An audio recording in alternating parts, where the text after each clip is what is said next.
네, 그럼 이번에는 내신 얘기를 좀 해봐야 될 것 같은데 사실 저희는 그 스카이라고 불리는 라인은 한 4등급 초반 정도 되면 지원 붙는다 뭐 이런 얘기가 있었던 것 같아요. 그리고 5등급까지 내려가게 되면 이제 서성한도 지원하고 그런 느낌이었고 저희는 아무래도 계열이 안 나눠다 보니까 또 외대보고는 계열이 나눠서 이제 해외 대학도 지원을 그쵸. 하잖아요. 저희는 정말 극소수 사례가 좀 있었던 것 같긴 해요. 잠깐만요. 그럼 하나고는 해외 대학 지원을 잘 안 하는 편인가요? 네. 저희는 그 스카이를 제일 많이 보내고 또 인원이 좀 200명이라서 그 200명이 그 국내 대학 안에서 많이 배분이 되는 경향이 있었어요. 저희는 국제과는 아예 트랙이 다르다는 느낌을 굉장히 강하게 받는데요. 어느 정도냐면 국제과는 방배 정도 국제과끼리만 돼요, 기숙사.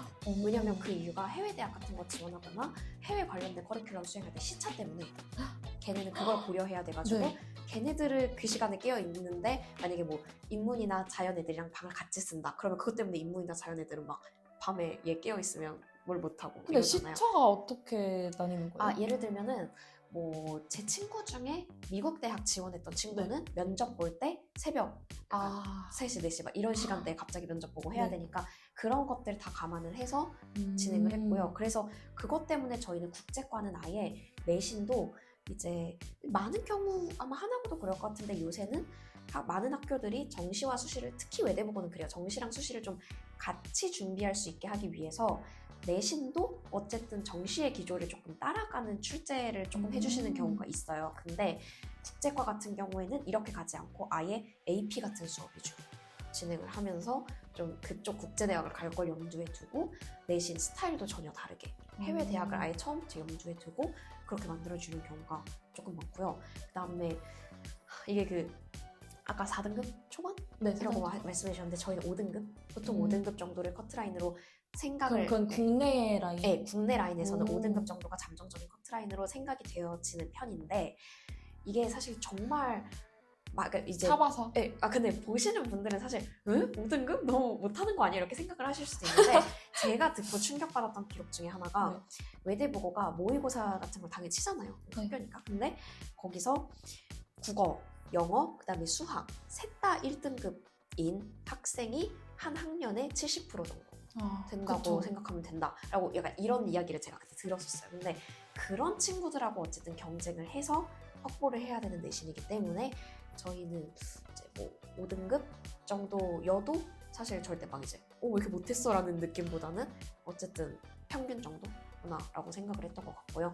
내신도 그거에 맞춰서 조금 준비를 하고 지금 이랬던 것 같습니다. 저희는 근데 말씀해주신 국내 라인이랑 이제 굳이 비교를 해보자면 저희는 오히려 좀 특정 과목, 뭐 심화 국어, 심화 영어 이런 다른 일반고에도 있는 과목 말고 심화 그 선택 과목이 굉장히 또 많잖아요. 그런 과목에서는 절대 수능처럼 나오지 않았어요. 그래서 뭔가 그 말씀해주신 국제 수업에서의 느낌처럼 또 저희는 AP 과목이 또 따로 있었다 네. 보니까 진짜 그 수업을 들어야만 풀 수 있는 그런 문제들로 구성이 되어 있었고 사실 그래서 저희가 사교육이 필요 없는 것도 있는 것 같아요. 이게 수업을 안 들으면 정말 성적 따기가 너무 힘들고 외부에서 준비를 아무리 해봤자 이 선생님의 수업을 듣지 않고서는 이 과목을 따라갈 수 없는 느낌? 그리고 혼자 공부하는 게 약간 당연한 느낌이어서 좀 다른 느낌이었다고 볼 수도 있겠네요. 저희는 수능 문제가 실제로 나온 적은 아예 없었던 것 같고 모의고사도 수능에 그러니까 성적이 반영된 적은 한 번도 없었어요. 근데 저는 그래서 선생님들이 되게 외대보고 선생님들이 밸런스를 잘 잡는다고 조금 느꼈던 게 내신 문제를 말 그대로 이제 외대보고도 당연히 사교육을 신경을 씁니다. 학교 안에서만 좀 공부한 학생들도 당연히 불이익 없이 이제 내신 성적을 받아갈 수 있도록 하기 위해서 당연히 수업에 가르치셨던 것들 위주로 출제를 하시는데 동시에 그 공부를 하다 보면 좀 어느 정도 수능 공부도 함께 병행할 수 있게 되는 그 큰 어긋남이 없게 이렇게 구성을 해주시는 편이었고요.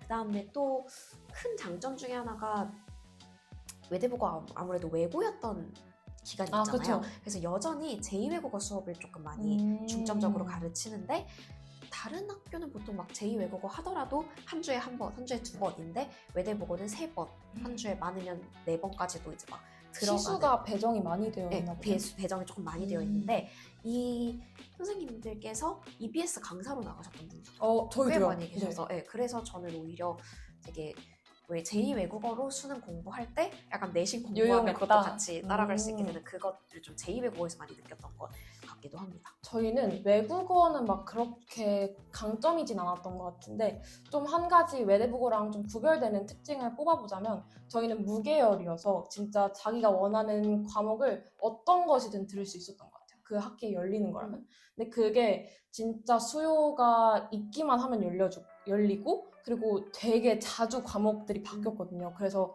이게 자주 바뀐다는 게 사회의 흐름을 반영하는 느낌? 그래서 인공지능이 화두가 된다 하면 그 인공지능과 관련된 이산수학이라는 과목이 또 새로 개설되어서 그것과 관련해서 이제 진로를 꿈꾸는 하는 학생들이 그걸 찾아서 들을 수 있고 그리고 사실 무계열, 여기는 이제 국제랑 국내랑 트랙이 네. 나뉘지만 저희는 무계열이다 보니까 이게 문과, 이과도 그 안에서 엄청 교차가 많이 됐어요. 그래서 예를 들어서 이제 상경 계열을 희망하면 아무래도 문과 중에서 수학을 좀 관심 있는 친구들이 많잖아요. 그럼 수학을 공부하다 보니까 내가 이게 강점인 것 같아 하면은 문과지만 심화 미적 분학 수업을 듣고 그리고 문과지만 그 AP 화학 수업을 들어서 자신만의 커리큘럼으로 쌓아가기도 하고 제 동생 같은 경우에는 이제 이과인데 영어에 좀 관심이 많아가지고 3년 내내 영미문학 관련 수업을 들었었거든요. 그런 식으로 좀 다양하게 넓게 무계열 사실 요즘 그 고교 학점제가 네. 전국적으로 실시가 되고 있잖아요. 그게 개교 때부터 좀 10년 넘게 충분히 실현될 수 있는 환경으로 구성이 되어 있었기 때문에 그게 좀 무계열인 게 장점이지 않나 싶었던 것 같습니다.